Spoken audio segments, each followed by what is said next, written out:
Okay. Torah Rabbanon. We learned in the Brisa, Ketzad Rishus HaGavol B'Kesef. What is an example that regarding Rishus Gavoa, to bring something into the domain of Hashem, Kesef is sufficient. Gizbar Shenosan Mos B'Behemo. The Gizbar, the custodian of Hegdish, which had given money to purchase an animal. Even if the animal is elsewhere, he did not take physical possession of the animal. Giving value for the animal, it's an acquisition. Hegdish. What we said earlier. Rabbinically, we revoked the Kinyan Kesef because there's a concern. Now there's a question they ask. They ask a question. So why don't they revoke the Kinyan Kesef Hegdish? The custodian Hegdish should give money for an animal, what it should be, or for whatever it may be. The item may actually be in a position to be destroyed. And the one who has the item, who sold the item to Hegdish, won't be concerned. He says, look, I received my money. I'm not concerned. So they should have revoked the Kinyan Kesef for Hegdish as they revoked the Kinyan Kesef for an ordinary person. To protect the Beis Hamikdash. Right. So the Rishonim say that a person relates to something that belongs to Hegdish and belongs to an ordinary person. Ordinary person, I received my money, it's his problem. When it comes to God, to Hegdish, a person is more concerned. Therefore, he will protect it. That's one answer the Rishonim give. Another answer they give, we had said, we had asked, Tosas asked the question that although you say Shem Yisrael Ba'aliyah, so therefore they revoke it, but the man paid the money. So the one who has the money now will say Yisrael Mosecha Ba'aliyah. The money's in jeopardy, right? The buyer, by revoking it, said the Kinyan is not a Kinyan. So now who has the money? The seller has the money. But now let's say something should happen to the money. So now the buyer is again, he's in jeopardy again.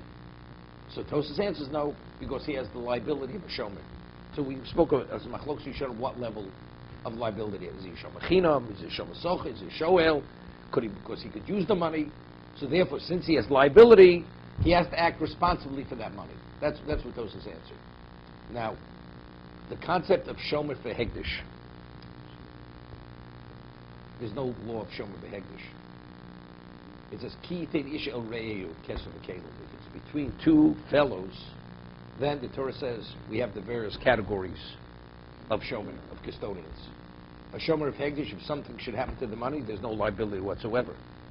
So over here, what are we accomplishing by revoking the Kinyan Kesef? If Hegdish gives money to the seller, we say you don't acquire the animal. Why? Because something may happen to the animal. So what have we accomplished? So the seller has the money of Hegdish. What should happen to something to the money?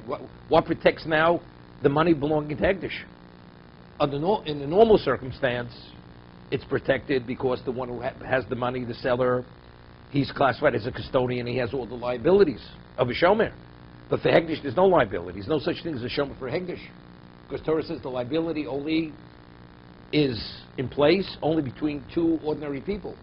But if Hegdish is the owner of the item, there's no liability whatsoever. No level whatsoever. So if that's the case, we accomplish nothing by revoking it. Because Hegdish is in the same precarious position whether you revoke it or you don't revoke it. So therefore they leave it intact, they leave it on the Torah level.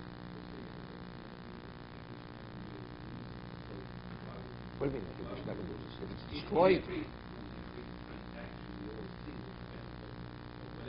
But here they'll lose. No. That's the... No, the question is we should revoke it to protect Hegdish, as we revoke it by an ordinary person. The answer is no. By an ordinary person, when we revoke it, he's still protected because the one who has the money is a shomer. But by Hegdish, there's no such thing as a shomer. So therefore, they're in the same unprotected position. Therefore, we accomplish nothing by revoking it. Okay? That's the answer that's given. Okay? So we're differentiating. Hegdish, when they purchase something with money or value, the transaction takes place immediately. Regarding an ordinary person, The transaction is only is effective when it takes possession of what he purchased. Okay? For example,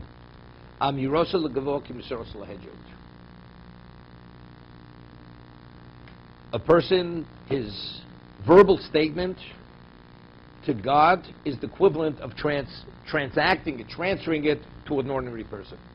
As when you give something to an ordinary person, verbally you say it should be go to Hegdish, it's transferred.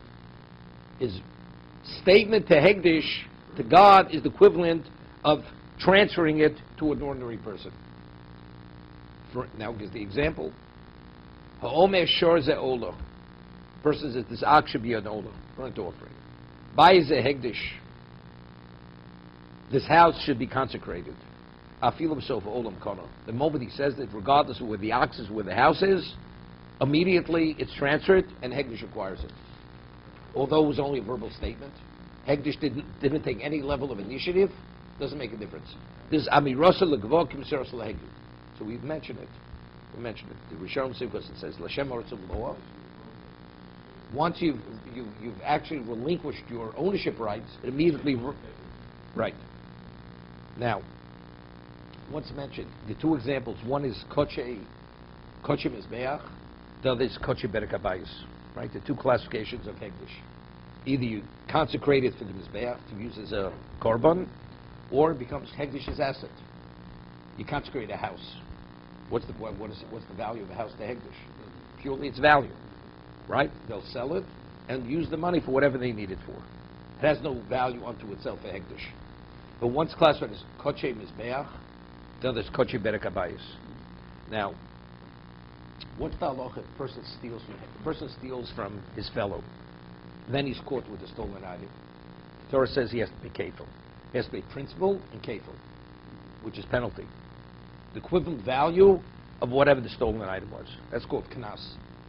What about if you steal from Hegdish? There's no liability of kefil. Why? So the Gemara in Bava Kama cites a pasuk because it's v'gunav mi beiso ish. You steal from the house of the ish. The base ish will only base Hegdish. You have to. It's only when you steal from an ordinary person, but if you steal from Hegdish, there's no liability of kefil. Gemara cites a pasuk.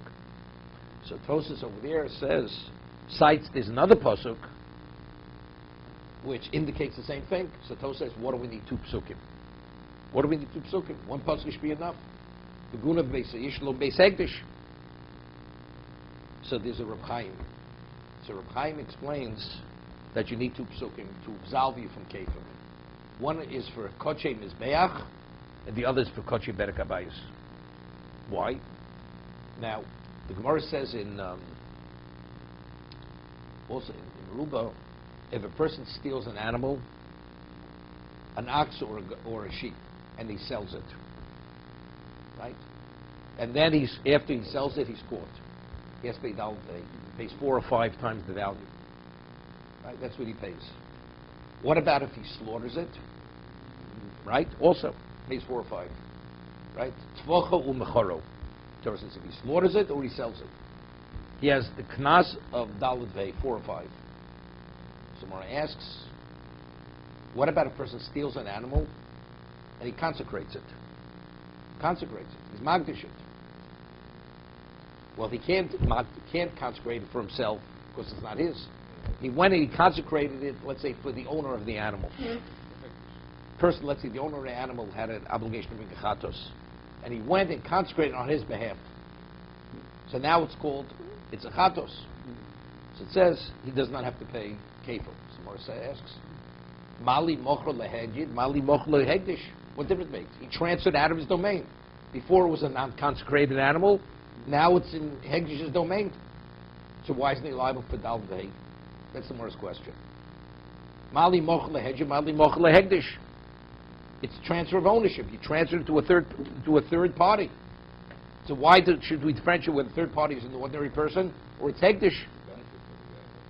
Doesn't make a difference. The man never wanted it, but you create a change of status. So the more answer is Hashta Tur the Ruvain, Vashta Tur the Ruvain. Before the ox was called Ruvain's ox, even now in a state of consecration, it's still called his ox. So ownership-wise, it's still called Ruvain. It happens to you. It's Reuven's ox, which has a consecrated status. But in terms of ownership-wise, identifying with it, it's still Reuven's ox. That's the Gemara's answer. Hashna Torah de Reuven, Vashna Torah de Reuven. Before it was Reuven's ox, it's still Reuven's ox. But when you normally sell it to a third party, it was Reuven's, now it's in Shimon's domain. And it has no relevance to Reuven anymore. Therefore, that's called Mechoro. That's called you've transferred it. It is, but it's Hegdish, but it's not Hegdish, it's ox. It's Reuven's ox that's Hegdish. Wait, so this is what Reb Chaim says. This is what Reb Chaim says. What? No, it's not you consecrated for yourself. That's why, for him. Okay, not getting into the Gemara, how the mechanics. For yourself, definitely you can't.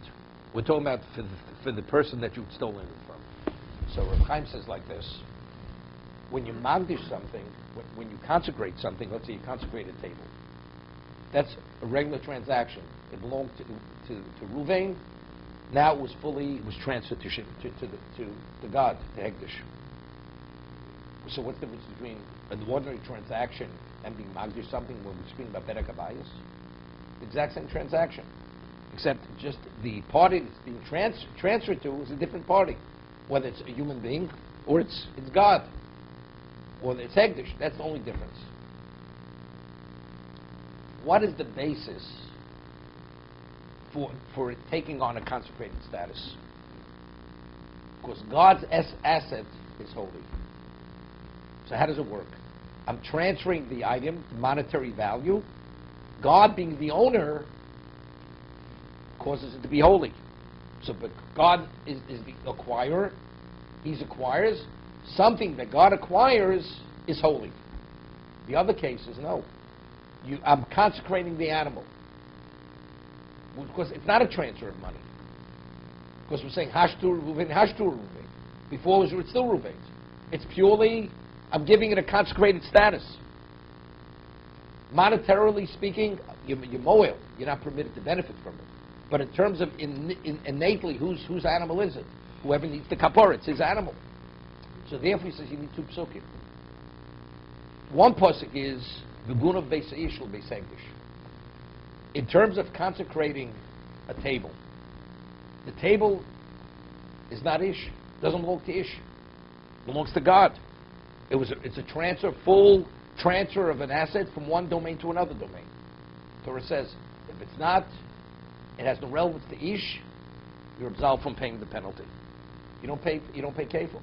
What about if it's kochi bedek abayis, kochi mizbeach? It's still the Ish. It's still called the persons, but it happens to have be a consecrated status. Maybe that you would pay kefil. Therefore, you need another pasuk to say that because it's in a consecrated state, even there you're absolved from kefil. Hashtur and Hashtur. Only because of that. Only because of that.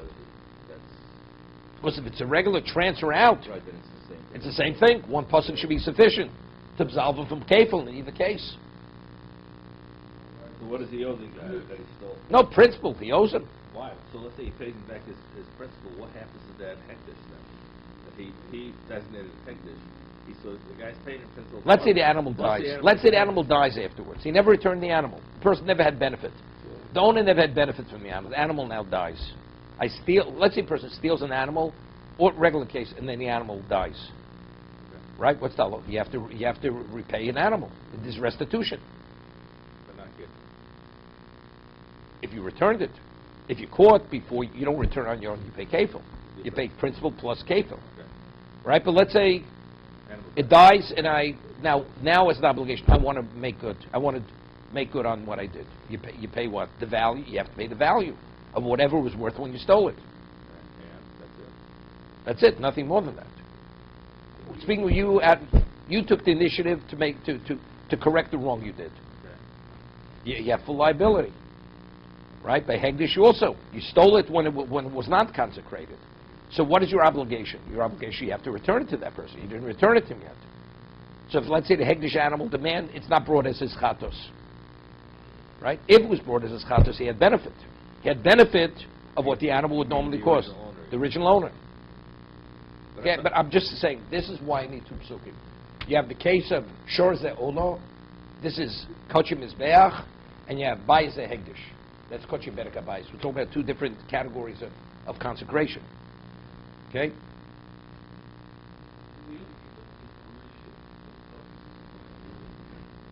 Yeah, he says it's separate. The Gemara doesn't differentiate.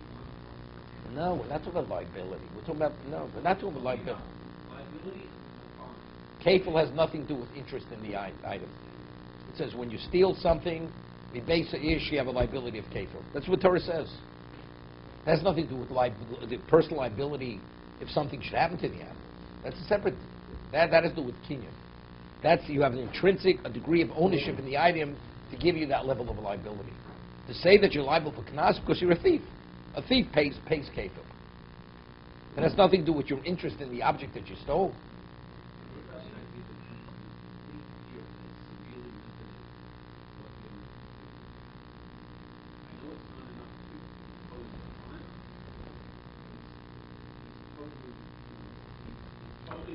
So what's? I'm not saying you're not. He is a thief. He is a thief. But maybe the Torah doesn't penalize him there. Maybe the Torah doesn't penalize him there. He should have paid kafel.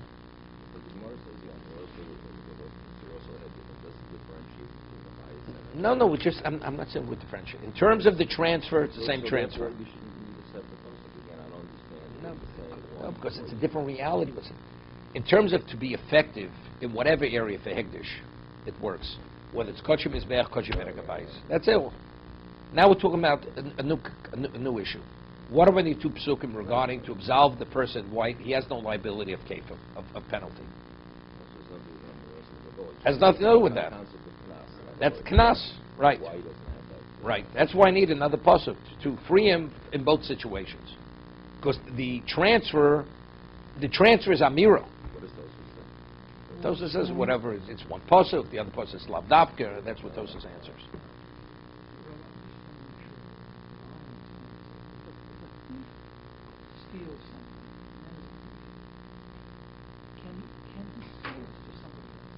Of course not.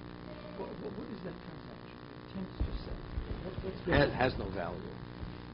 Has no value. You're just going through the motions. Nothing has happened. No. So the buyer who bought it from the thief, he doesn't own it. He went through Mashiach and Kesef. Right. He just has to go through the act of acquisition, although there's no consequence to that act. So, at this point in time, the original owner still. It may have some value. It may have It may have value. How does it work? Okay, if a person steals an object and he uses the object, it's normally an object which is normally rented. The owner normally rents out the object. Does the thief have to pay the rental fee for benefiting from the object that he stole? The halacha is no. Doesn't have to pay. Nothing. He only pays if let's say the object was diminished, although it wasn't changed, he has to pay for the diminishment of the object. But the fee for using, he doesn't pay the fee. It's better to steal than to rent. Right. Exactly. So nothing happens. When does he get the full type penalty? Only for an animal. Only for an animal. There he sold it. No, so I'm saying he has the reason. So the reason why he doesn't have to pay the fee is because when he steals it, he receives a degree of intrinsic rights in the object. Right? The question is, why is the thief liable for owners? The person steals something that's struck by lightning. Why is it liable? Because the Torah says we give him those rights to have the liability. If we give him the equivalent of rights of a shower, why is a borrower? He has full liability. Why is unlimited liability? Because he has all the benefits of an owner, so therefore he has to have the liability of an owner. That's why it's chayv even bonsin. The thief, the Torah says we want to give you full liability. By giving you full liability, we have to give you intrinsic rights in the object. Okay, that's called kinyonik zela. Therefore, that gives you, if you use it, you don't have to pay. So now, let's say he sells it to a third party. He's selling those rights to the third party, right? Because he has intrinsic rights. So if it's his rights, he can sell those to the third party.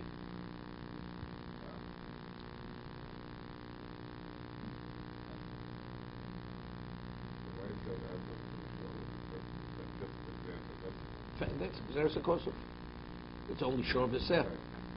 Okay, let's go further. They're saying that he owns those rights. He owns those I rights. had always thought that the concept of ownership when it comes to a fee is done in order to give you liability. It is. The It is. man No, no. doesn't have an No. Why? If let's say he alters the object. Let's say the object is struck by lightning, and now it's shattered. He owns it. He owns it. How does he own it? How does he own it? So now you see, the intrinsic rights cause him now to be an owner, because since it's been altered, so now he has no obligation to return the object. So those intrinsic rights which were given to him for the sake of liability, but factually he has those rights. Now it's his. It becomes his object, because he has no obligation to return it any longer.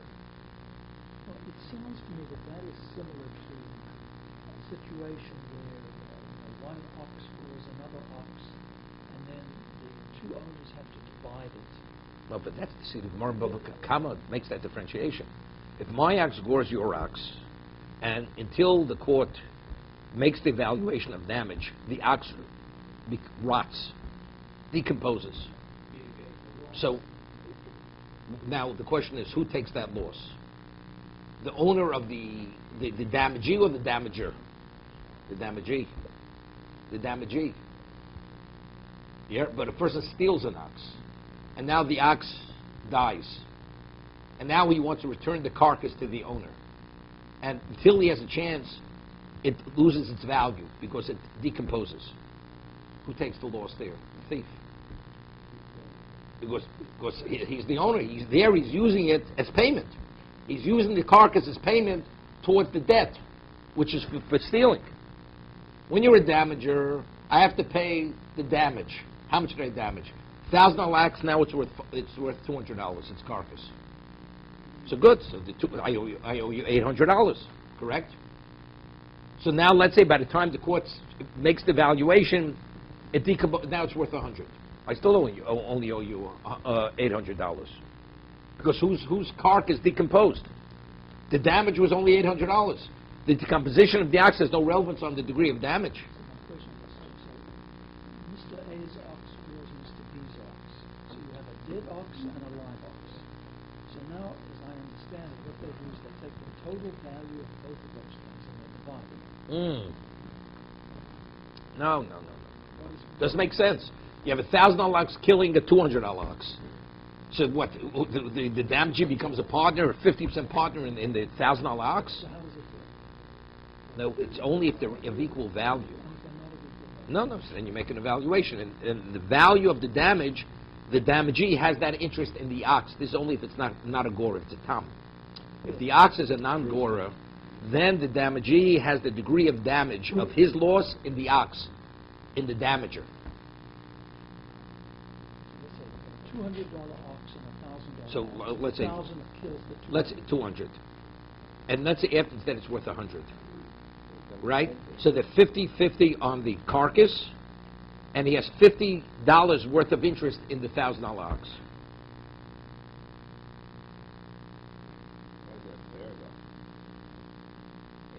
Okay, whatever it is, I'm just telling you that's what it is. Here's my question. Before this incident happened, the victim, the owner of the victim ox, had no ownership in the other ox. Is Gzeres HaKos of Tam when the damager's ox gores, the damagee has an interest in the ox of the damager. He has an ownership interest in That's post-damage. post-damage. Correct. There was no acquisition, nothing happened. That's a Gzeres HaKos of. We give him an ownership right. Although he did nothing. He did nothing. Correct. The transfer of ownership takes place. Right? Because there's a debt incurred as a result of the damage. Yeah, we understand that. No, but if a person... If we don't treat it like a debt, he actually has No, an that ownership. debt, it's like a lien. But it's more than a lien. You owe, and because you owe, the animal is liened, but it's more than a lien. I have that interest in the ox. It's an ownership interest. It's an ownership interest. Do I own a $50 interest in that ox? And the answer is Yes, yes, yes. If it's a $100 or a $200 ox, I have a 25% ownership interest in it. I own it. Right. Okay, good. So what is it here? Good. So there was no transfer, there was no kinyan. Yeah, but that's a special gzeres hakosuf. By a thief, let's say a thief doesn't do an act of acquisition as a thief. Doesn't do it. He's not a thief. Person goes and he tramples on somebody else's item. He's a damager. He's not a thief. But let's say he picks it up and then he tramples on it. Whose item? Whose the liability he has is what? It's not. Let's say he picks it up. It's worth $5, and by the time he throws it to the ground to smash it, it's worth $1. What's his level of liability? The full value, the $5. When he became the thief, when he picked it up to smash, it was worth $5. Although when he threw it to the ground to destroy it, it's worth $1. He has to pay $5 because the liability is based when he became a thief. So that's based on the time of acquisition. So in the same way, if a man steals something and that object is destroyed, he becomes the owner of that object. Correct. Okay, it's a xeris hakosuf as well. Xeris hakosuf, but because there was no kinyan. there is a kinyan.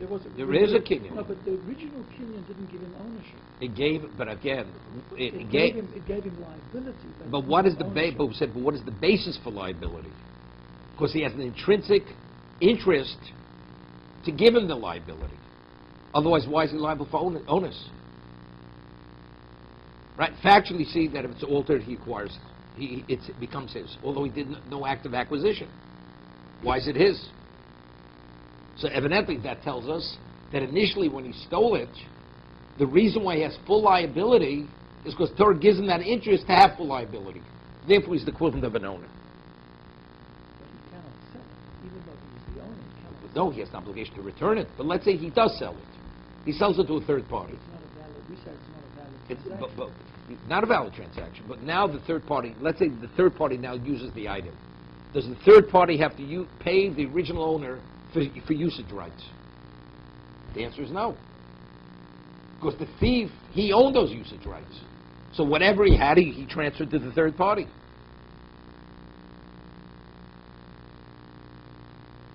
You can't sell more than you have, but whatever he had, he did transfer.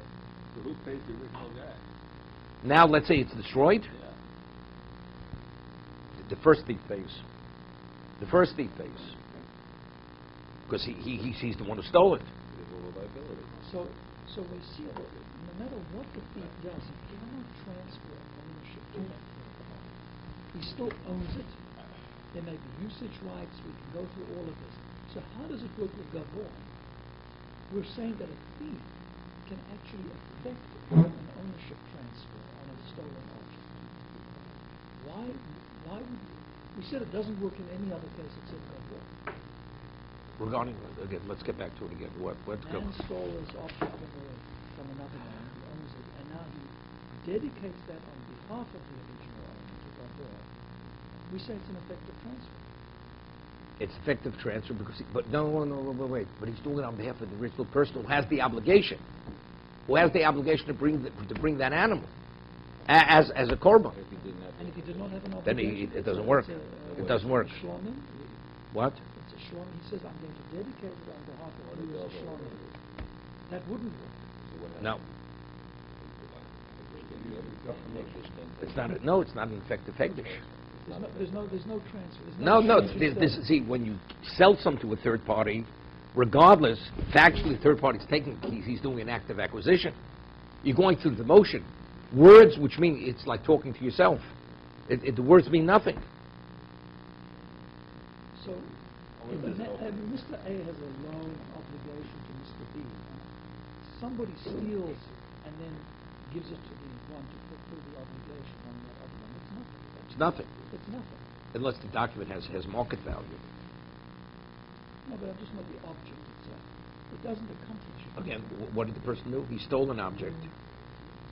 Mr. A owns a debt to somebody else. He has an obligation. Okay. And what it does, a thief comes, steals the object from him, and gives it to, and transfers, it tries to transfer it to the one... To the lender. To the one to whom the owner has this obligation. That's what I'm saying. That's a nothing transaction. The one who took it is a thief. The one who took it to the He had no right to take it. The one who ends up owning it doesn't own it, Doesn't own it. even though he has. So we're seeing here that that, however, is an effective transaction in that law. The one that I've just described works. Yeah, but there's a difference. So Because what's the no. Let's say a person has $100 and he only has that $100 to pay a debt, and he doesn't want to pay the debt, and the owner seizes that property. The owner is taking Wait. The owner seizes that, right? the seizure. It's a good seizure, right? Because he has a right. He has a right because the man's not willing to pay. So over here, let's say a third party seizes it and gives it to the owner. Sells it. No, gives it to the owner. Gives it to the owner. Not sells it. Gives it to the owner. It's valid. He can't act as his agent because it's chavla cherim. If there were other debtors, there are other creditors. But let's say he's the only creditor, then he's an agent. How would that? That's zochel adam shlo b'fanov. That's zochel adam shlo b'fanov. How would that? I don't understand how that would work. Let's say a man is about to spend the money, right? Person's about to leave the country, and I go and seize the property on behalf of the creditor. And there's no other creditors. It's a valid seizure. Is the one who seized the thief? No, he's not there. He's not a thief. Why? Because the man wants to abscond with the money, and the creditor's out of his money. That doesn't mean that third parties got the right to go through this. I'm no different than the third party. I'm no different than the creditor. I'm representing the creditor because I'm doing something which has value to the creditor. The Torah says you're the equivalent of his agent. If the creditor would appoint you to be his agent to seize it, would it be valid? It would be valid. With no other creditors. There's zochel adam shlo b'fanov. Right? I'm his agent to seize the property. Correct. It's in his best interest.